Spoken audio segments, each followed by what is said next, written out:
Hi friends, welcome to my channel that is SR creative world. So friends, कैसे आप सभी? Hope आप सभी अच्छे एंड सेफ हैं। मेरा आज का वीडियो ट्रैवलिंग के ऊपर है। हमें अर्जेंटली पटना ट्रैवल करना पड़ा, तो हमने डिसाइड किया क्यों ना हम अपना ट्रैवलिंग एक्सपीरियंस आपके साथ शेयर करें कि सेकेंड वेव के बाद थोड़ा कम होने पर ट्रेन से ट्रैवल करना आपके लिए कितना सेफ़ है। हमने ट्राई किया है कि हम आपके लिए ज़्यादा से ज़्यादा इन्फॉर्मेशन शेयर कर पाएँ। ट्रैवल करने के टाइम पर मेरे साथ मेरे हस्बैंड, मेरी 2 बेटियां और भांजी हैं। मेरी इस वीडियो में आप जान पाएंगे कि गवर्नमेंट की तरफ से और रेलवे की तरफ से हमें क्या क्या सुविधाएं मिल रही हैं एंड ट्रैवलिंग करने वक्त हमें क्या क्या प्रिकॉशंस लेना है और हमें अपने आप को कैसे सेफ रखना है। ये सब कुछ आप मेरे वीडियो के थ्रू जान पाएंगे। तो चलिए वीडियो में आगे बढ़ते हैं।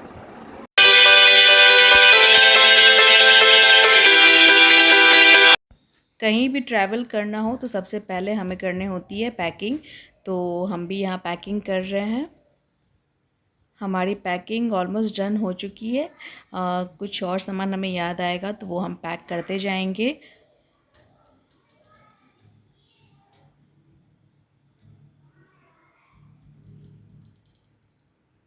तो अभी 2 बैग्स रेडी हो चुके हैं। ऑनलाइन स्टडी के कारण एक बैग अलग से बच्चों के बुक्स के हो जाते हैं, क्योंकि जहाँ ये ट्रैवल कर रहे हैं बुक्स तो चले जाएंगे और वहीं से ये लोग क्लास भी कर लेंगे। तो अभी मैं बच्चों के बुक्स को पैक कर रही हूँ। कोरोना की सेकेंड वेव में हम लोगों ने आज सेकेंड वेव के ख़त्म होने के बाद आज हम लोगों ने डेयर किया है कि चलो आज बाहर से कुछ ऑर्डर करते हैं और खाते हैं। तो आज हम लोगों ने पिज़्ज़ा ऑर्डर किया है। ये बहुत मजा आएगा।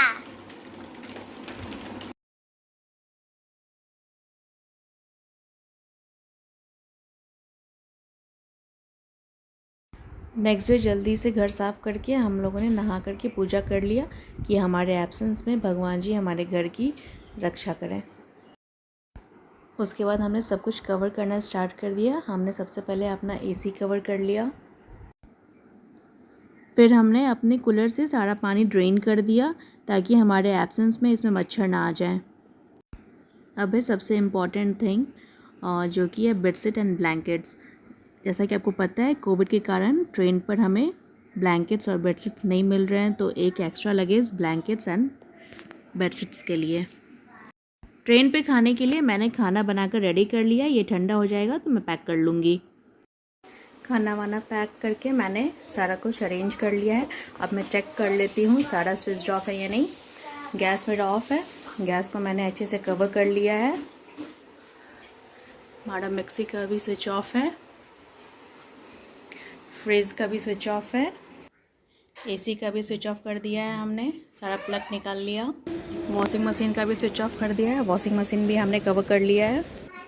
बालकनी भी हमने ऊपर और नीचे अच्छे से लॉक कर दिया है, पर्दा अच्छे से लगा दिया। सारे बालकनी हमने लॉक कर दिया है। रिया सिया भी अच्छे से मास्क ग्लव्स पहन करके रेडी है और बैंक काउंट कर रही है कि हमारे कितने बैग्स हुए हैं। ख्याल रखेगी।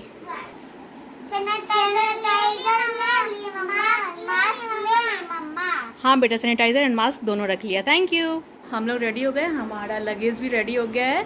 अब कैब बुक कर लेते हैं।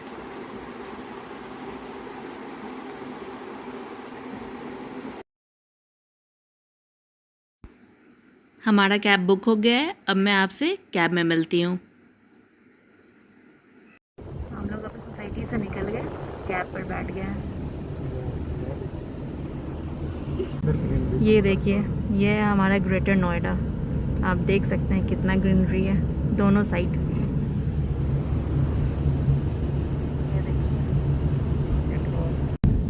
ये देखिए, ये है प्रेरणा स्थल, मायावती जी के द्वारा बनाया हुआ।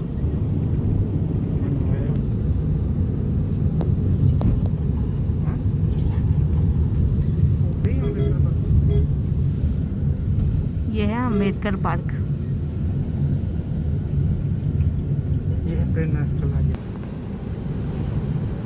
ये देखिए, ये है प्रेरणा स्थल का मेन एंट्रेंस।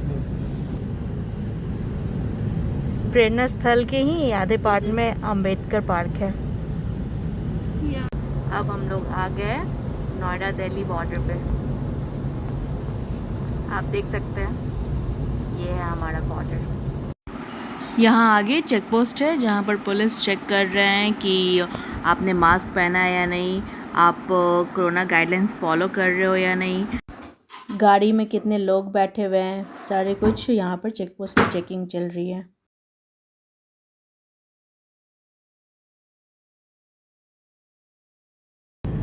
हमारे कैब वाले भैया को थोड़ा डर लग रहा था कि हम लोग 4 से ज़्यादा लोग हैं तो कहीं पुलिस आगे हम लोग को रोके ना, और ज़्यादा लगेज था हमारे पास तो उन्हें ये भी प्रॉब्लम हो रही थी कि ज़्यादा लगेज रहेगा तो पुलिस रोक देगी, लेकिन ऐसा कुछ नहीं हुआ।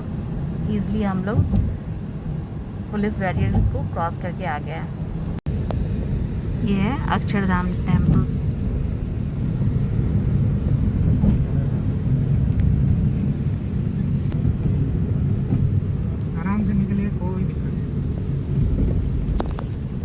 यहाँ भी आगे पुलिस की चेकिंग रहती है।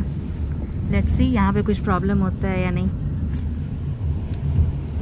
आप देख सकते हैं barrier.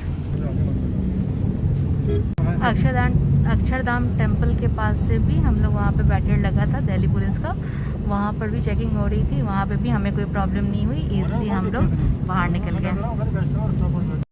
Now we are crossing Yamuna ji.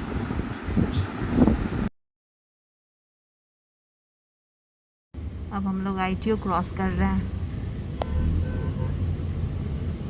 Second wave के बाद सब कुछ ओपन होने के बाद अभी ये कैब का रूल है कि अगर आप छोटा कैब बुक कर रहे हैं तो उसमें 2 पर्सन अलाउड है, और अगर आप बड़ी कैब बुक कर रहे हैं तो 4 पर्सन अलाउड है।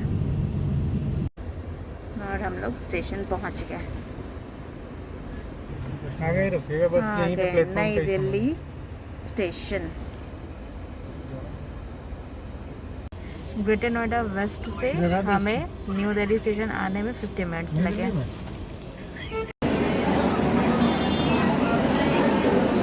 स्टेशन पे आप देख सकते हैं भीड़ बहुत ही ज़्यादा है, इसलिए आप अपना सेफ्टी ज़रूर बरतिएगा। और मैंने यहाँ नोटिस किया कि लगेज का कोई यहाँ पर सैनिटाइजेशन नहीं हो रहा है। हाँ, एक जगह पे कैंप लगाकर बैठे हैं, लेकिन वो आप अपना जाकर के लगेज सैनिटाइज़ करवाना चाहते तो करवा सकते हैं, ऐसा कोई कंपलसरी नहीं है यहाँ। स्टेशन पे तो अब बॉडी टेम्परेचर चेक करना भी बंद हो गया है। अभी आपने देखा मेरे वीडियो में कि बहुत ज़्यादा भीड़ था। वो स्टेशन पे एंट्री करने वक्त गेट के पास ही लोग बैठे थे, आगे हमें थोड़ा भीड़ कम मिला। हम लोग अपने सीट पर आकर के बैठ गए हैं। यहाँ से ये फर्स्ट स्टेशन है। ये तो सैनिटाइज रहता है, लेकिन फिर भी हम लोगों ने सैनिटाइज कर लिया है।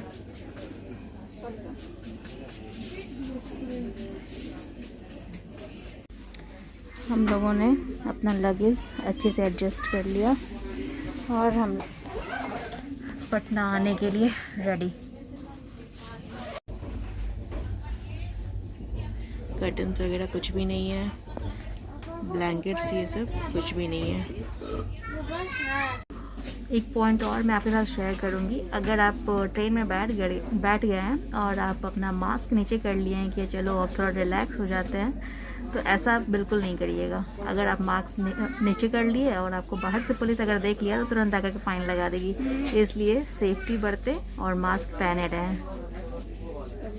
हमारे साथ बच्चे ट्रैवल कर रहे हैं, रिया एंड सिया, इसलिए हम लोगों ने सारा सामान कल ही खरीद कर रखा था और सबको सैनिटाइज़ किया था, क्योंकि हमें पता था ट्रेन पर आएंगे तो इन्हें तो चिप्स कोल्ड ड्रिंक ये तो सब चाहिए ही होंगे। तो हम लोग ने पहले से ही लेके रखा था कि ट्रेन पे कुछ भी लेने की ज़रूरत ना पड़े। सब कुछ पहले से ला करके रखा, सैनिटाइज़ किया हुआ है। और हमारी ट्रेन खुल गई।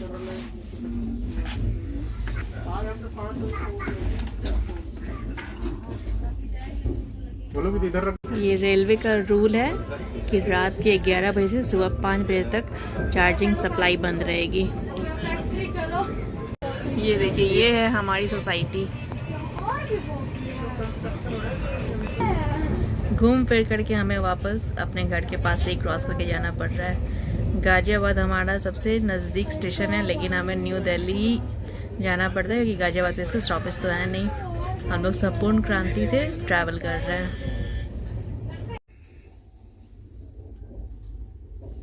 आप देख सकते हैं सोने का टाइम हो गया। हम सभी सो चुके हैं। कानपुर स्टेशन हम लोग आ गए हैं। अभी 10:13 हो रहा है। अगर आप घर से खाना नहीं ला सकते तो टेंशन की कोई बात नहीं है, क्योंकि ट्रेन पर वापस से खाना मिलने लग गया है। स्टाफ्स घर से खाना प्रोवाइड कर रहे हैं, इसलिए ये कोई बड़ी इशू नहीं है। ये मैं रिकॉर्ड करना भूल गई थी, इसलिए मैं ये आपके साथ शेयर कर दे रही हूँ। अभी मैं कानपुर स्टेशन पे हूँ, उसके बाद दीनदयाल उपाध्याय स्टेशन आएगा, फिर पटना स्टेशन। तो अभी हम लोग सोने जा रहे हैं, तो फिर कल पटना स्टेशन पर मिलते हैं। देखते हैं पटना स्टेशन पर कोविड की क्या तैयारी हुई है। अभी 5:30 हो रहा है, हम लोग बक्सर पहुंच गए हैं। हमारी train half an hour late है। ये है कोइलवर पुल। ये यहाँ इसके पहले आरा ज़िला था, अब हम लोग पटना ज़िला में आएंगे। और अभी टाइम हो रहा है 6:46।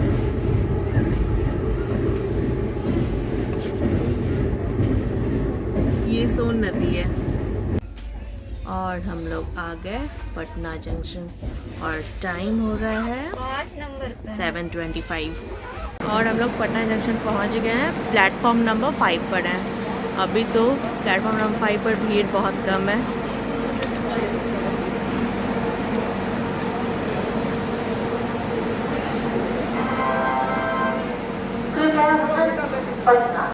प्लेटफॉर्म नंबर 5 से हम लोग ये सीढ़ी से उतर करके सामने आ गए। हमने जिस गेट से एग्ज़िट किया है वहाँ पर भी कोविड को लेकर की कोई व्यवस्था नहीं दिखी। किसी भी तरह की कोई चेकिंग नहीं हो रही है। कोई बाहर का आपके स्टेट में एंट्री कर रहा है तो कुछ भी चेकिंग नहीं है। ये है पटना जंक्शन। इसे बहुत ही अच्छे तरीके से बिहार के विशिष्टताओं द्वारा दर्शाया गया है। ये है बिहार का महापर्व छठ पर्व, नालंदा का खंडर, बोधि वृक्ष, बुद्ध भगवान की प्रतिमा, शांति स्तूप इत्यादि। पटना का महामंदिर, हनुमान मंदिर।